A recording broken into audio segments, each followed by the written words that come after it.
Guys, welcome back to my channel. S I am Sneha. তোমরা সবাই কেমন আছো? আমি তো বিন্দাস আছি। আজ মাসির বিয়ে, সকাল সকাল উঠে রেডি হয়ে ব্রেকফাস্ট করে চলে গিয়েছিলাম বসিরহাটে একটু ফুল কিনতে। আজকে বিয়ে বাড়ির জন্য বেরিয়ে যাবো কলকাতায়, সেই কারণে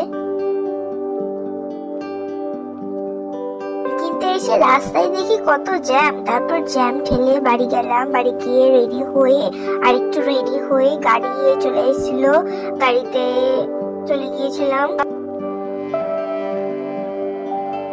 করে যে এত গরম পড়ে যাবে বোঝাই যায়নি, বিশাল গরম ছিল। গরমের মধ্যে আমি চিন্তা করছিলাম যে রাত্রিবেলা মেকআপ কিভাবে করব। যাই হোক, এটা আমার চিন্তা না, সব মেয়েদেরই চিন্তা হয়। আর গাড়িতে দেখো গাইস, জিনিসপত্রে ঠাসা পুরো। ফার্স্ট আমরা একটু মামার বাড়ি গিয়েছিলাম, তারপর মাসির বাড়ি চলে এসেছিলাম। মাসির বাড়ি মামা বাড়ি থেকে বেশিক্ষণ না, 10 মিনিটের ডিস্টেন্স। তারপর গিয়ে দেখি আশীর্বাদ শুরু হয়ে গেছে, ওখানে আমার বাবা আশীর্বাদ করছিল।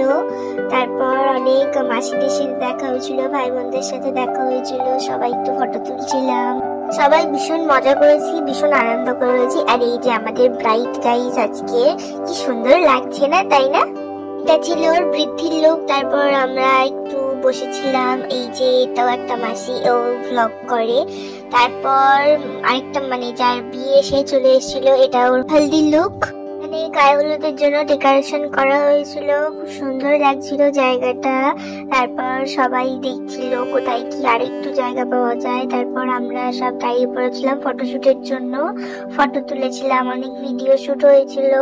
এক এক করে সবাই আসছিল, সব ভাই বোনরা আসছিল। তারপর অনেক মজা করেছিলাম। ও, তোমাদের তো বলাই হয়নি, এই মাসিটা আমার সম্পর্কে কে হয়। এটা হচ্ছে আমার দিদার, মানে আমার মায়ের মার, মানে আমি যাকে মামা বলি, তার বোনের মেয়ে, মানে আমার মায়ের বোন আর আমার মাসি হয়।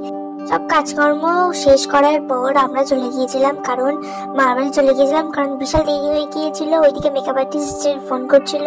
এইটা হচ্ছে আমার মায়ের মা, মানে আমার মাম্মাম হয়। বিশাল দেরি হয়ে গিয়েছিল গাইজ, দেখতেই পাচ্ছ এত দৌড়চ্ছি আমি। গাইজ, আজকের ব্লগটা ভালো লেগে থাকলে লাইক, কমেন্ট, শেয়ার এন্ড আমার চ্যানেলটাকে সাবস্ক্রাইব করো। বাই।